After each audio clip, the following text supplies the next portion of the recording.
ఎక్కడికైనా వెళ్తే చెప్పి వెళ్ళండి. ఇప్పుడు మన నోరు లేని పాప గురించి పాము ఆయన ఎక్కడెక్కడో చూద్దా ఉన్నారు.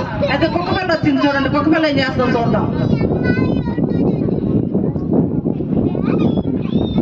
అమ్మా నా పప్పి ఏమైనా కనపడిందా అమ్మా? ఇక్కడ కనపడలేదండి. అయ్యో ఈ కుక్క పిల్ల ఎంత చిన్నది.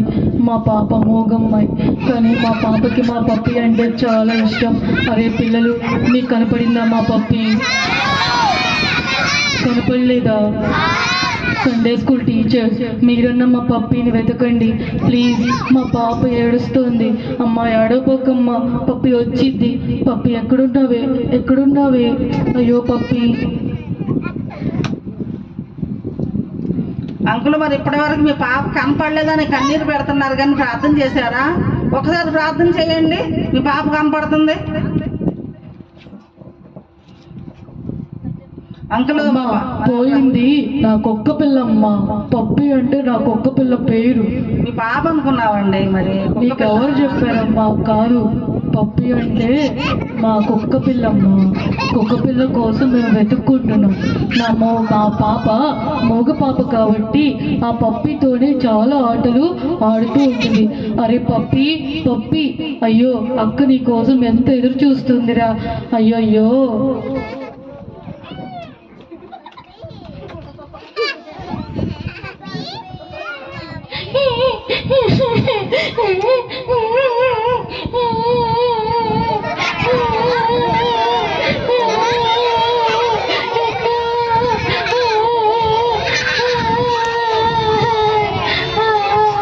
చూసారా?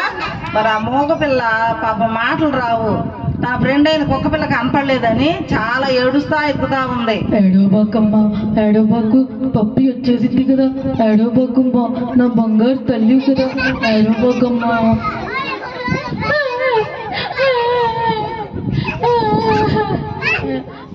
ఏడోబాకమ్మా, పప్పి వస్తుందని చెప్తున్నా కదా. ఏడోబాకు ప్లీజ్, ఏడోబాకమ్మా, పప్పి వచ్చింది కదా. సరే, నా పప్పి దొరికింది. నేను ప్రార్థన చేస్తా. తమ్ముడు నాకు సహాయం చేస్తావా ప్రార్థన చేయడానికి? పిల్లలు మీరు సహాయం చేస్తారా? మరి అందరం కలిసి ప్రార్థన చేద్దామా? కళ్ళు మూసుకొని అందరం ప్రార్థన చేద్దాం. ఓ యేసు ప్రభువా, మా పప్పి ఎక్కడున్నా నా మౌనిక కోసం ప్లీజ్ పంపించయ్యా. మా ప్రార్థన నీవే ఆలకిస్తావని యేసు నామమున అడుగుతున్నాను తండ్రి, ఆమేన్. నిన్నటి దినాన మరి అంకుల్ వచ్చారు కదా, మీరు అందరూ చూశారు కదా. చాలా దూరం నుంచి వచ్చారు. మరి ఆయన పాపను తీసుకొని చాలా దూరం నుంచి వస్తే ఈ రోజు వచ్చేటప్పటికే తన కుమార్తె తప్పిపోయింది. ఒక్క పిల్ల తప్పిపోయింది. నా పప్పి వచ్చేసింది. అయ్యో అయ్యో అయ్యో, ఎంత సంతోషం, ఎంత సంతోషం. పప్పి వచ్చింది. పదరా పదరా పదరా. నా దేవుడు ఎంత గొప్పోడు. ప్రార్థన చేసిన వెంటనే నాకు పప్పిని తీసుకొచ్చి ఇచ్చాడు. నిజమే, ప్రార్థన ఆలకించువాడు మన దేవుడు. పిల్లలు, నేను ఒక్కడిని ప్రార్థన చేస్తున్నప్పుడు నా ప్రార్థన బలం సరిపోలేదు. సంఘముగా మీరందరూ ఇక్కడ ఉండి నా పప్పి కోసం ప్రార్థన చేశారు. వెంటనే నా పప్పి నా దగ్గరికి వచ్చేసింది. క్లాప్స్ కొట్టి దేవుని మహిమ పరుద్దామా? థ్యాంక్ యూ పిల్లలు.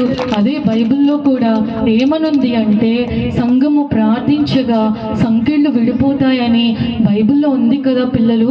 ఈ విషయం మీకు తెలుసా? Very good, God bless you. మరి ప్రార్థన చేస్తే పోయిన వాటన్నిటినీ మనం కోల్పోతాం. బైబిల్లో చాలా మంది కోల్పోయిన వాటన్నిటినీ దేవుడు ఇస్తున్నట్టుగా ఎన్నెన్నో స్టోరీస్ మనం బైబిల్లో చూస్తాం. పిల్లలు, ఈరోజు మీకు స్పెషల్ డే ఏంటి? ఫ్రెండ్షిప్ డే కదా. మీరు మీ ఫ్రెండ్స్ తీసుకుని వచ్చారా?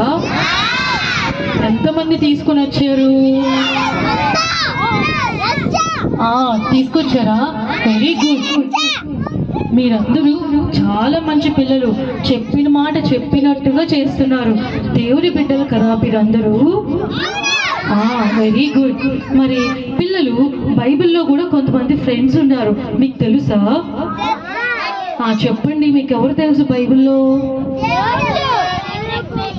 దేవుడు ఫ్రెండ్స్ ఎవరు? యాకోబు, యాకోబు ఫ్రెండ్ ఎవర్రా? యేసయ్యా. Very good. మరి బైబిల్లో మీ అందరికీ దావీదు తెలుసా? దావీదుకు ఫ్రెండ్ ఉంటాడు, ఆయన పేరేంటో తెలుసా? యేసయ్య కాదురా బాబు, నీకు తెలుసా? ఏం పేరు? అందరూ క్లాప్స్ కొట్టండి అందరికి. వా వా వా వా వా, సూపర్ సూపర్ సూపర్. దావీదుకు ఫ్రెండ్ ఉన్నాడు, ఆయన పేరు యోనాతాను. Very good. మరి మీకు కూడా ఫ్రెండ్స్ ఉన్నారా?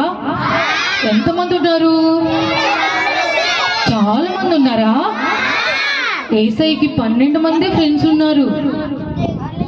నాకు కూడా ఒకప్పుడు ఎవరు ఫ్రెండ్స్ లేరు. అమ్మా మీకు ఫ్రెండ్స్ ఉన్నారా? నాకు చాలా మంది ఫ్రెండ్స్ ఉన్నారు. ఇదివరకైతే నేను ఒక్కదాన్ని ఇంట్లో ఉండేదాన్ని. ఒక్కదానివేనా? అయితే నేను చర్చికి వెళ్ళిన తర్వాత మా సంఘం అంతా కూడా మాకు ఫ్రెండ్స్ అయ్యారన్నమాట. ఈ ఫ్రెండ్షిప్ డే వస్తే నేను ఏం చేస్తానంటే మా ఫ్రెండ్స్ కోసం ఎవరెవరికి ఏమి ఇష్టమో నాకున్న దాంట్లోనే నాకున్న డబ్బులు తీసుకొని చాక్లెట్ అంటే తర్వాత ఒక్కొక్కరికి అరటిపండు ఇష్టం, ఒకటి యాపిల్ ఇష్టం, అట్లా ఒక్కొక్కటి తీసుకెళ్ళి నా ఫ్రెండ్స్ నేను ఇస్తూ ఉంటాను అనమాట. అంతేకాకుండా మేము నిన్నటిదిన నీ ఊరు వచ్చినప్పుడు మాకు ఇక్కడ నిర్మలా టీచర్ ఫ్రెండ్ అయ్యారు. మరి సండే క్లాస్ టీచర్స్ అంతా కూడా మాకు ఫ్రెండ్స్ అయ్యారమ్మా. నాకు తెలుసు నిర్మలా అంటే సండే స్కూల్ టీచరు. నేను కూడా అప్పుడప్పుడు ఆ సండే స్కూల్కి వచ్చేదాన్ని, కానీ చాలా అల్లరి చేసేసేవాడిని. అప్పుడు ఆంటీ నన్ను వచ్చేటప్పుడు కొట్టారు కూడా, నా చెవులు పిండేశారు కూడా. అప్పుడు నాకు భయం వేసేది, కానీ ఆంటీ చాలా మంచోళ్ళు. నాకు కూడా నిర్మలా ఆంటీ అంటే చాలా చాలా చాలా ఇష్టం. ఇప్పుడు మమ్మల్ని అందరినీ ఇక్కడ తీసుకొచ్చింది నిర్మలా ఆంటీ.